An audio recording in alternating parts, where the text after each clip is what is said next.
Hello everyone, welcome back to ఫరీ family vlogs. అందరు ఎలా ఉన్నారు? బాగున్నారా? నేనైతే చాలా బాగున్నానండి. ఈ మధ్య వీడియోస్ పెట్టక చాలా రోజులైంది కదా. నేను నా కిడ్స్ కోసం స్ట్రాబెర్రీ మిల్క్ షేక్ ప్రిపేర్ చేశాను. ఈ రెసిపీలోకి వెళ్ళిపోదాం. ఇప్పుడు వింటర్ సీజన్ కదా, మనకి సీజనల్ ఫ్రూట్స్ చాలా బాగా దొరుకుతాయి. ఎస్పెషల్లీ ఇలా స్ట్రాబెర్రీస్ చాలా బాగా దొరుకుతాయి కదా, అందుకని నేను స్ట్రాబెర్రీ తీసుకొచ్చాను. ఈ స్ట్రాబెర్రీ, బనానాస్ అండ్ బాదం ఇవన్నీ యాడ్ చేసి మనం స్ట్రాబెర్రీ మిల్క్ షేక్ తయారు చేసుకుందాం. ముందుగా నానబెట్టుకున్న బాదంని పీల్ ఆఫ్ చేసేసానండి. స్కిన్ అంతా తీసి పక్కన పెట్టుకున్నాను. తర్వాత ఒక 2 బనానాస్ తీసుకొని అవి కట్ చేసి స్మాల్ పీసెస్గా కట్ చేసి పక్కన పెట్టుకున్నా, అలాంగ్ విత్ స్ట్రాబెర్రీస్. అండ్ ఒక గ్లాస్ ఆఫ్ మిల్క్ తీసుకున్నాను.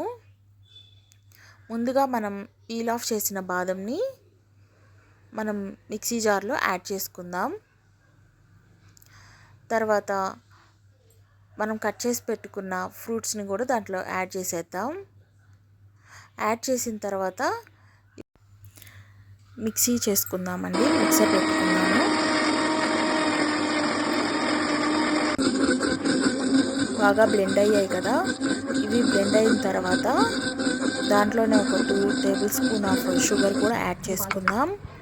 అండ్ మిల్క్ కూడా యాడ్ చేసుకుందాం. దాంతోపాటు కొన్ని ఐస్ క్యూబ్స్ కూడా యాడ్ చేసేసుకుందాం. యాడ్ చేసుకొని మళ్ళీ ఒకసారి గ్రైండ్ చేసుకుందాము జ్యూసర్లో. అంతేనండి, చాలా ఈజీగా రెడీ అయిపోతుంది. పిల్లలు చాలా ఇష్టంగా తాగుతారు. దీంట్లో మనకు అవసరమైతే ఒక 2 డ్రాప్స్ ఆఫ్ వెనిలా ఎసెన్స్ కూడా యాడ్ చేసుకోవచ్చు. ప్రస్తుతానికైతే నా దగ్గర లేదు కాబట్టి నేను యాడ్ చేయలేదు. మీ ఇంట్లో కనుక ఉంటే, మీ దగ్గర ఉంటే మీరు యాడ్ చేసుకోండి. ఈ రెసిపీ మీ పిల్లలకి కూడా తయారు చేసి పెట్టి ఎలా ఉందో కామెంట్లో తెలియజేయండి.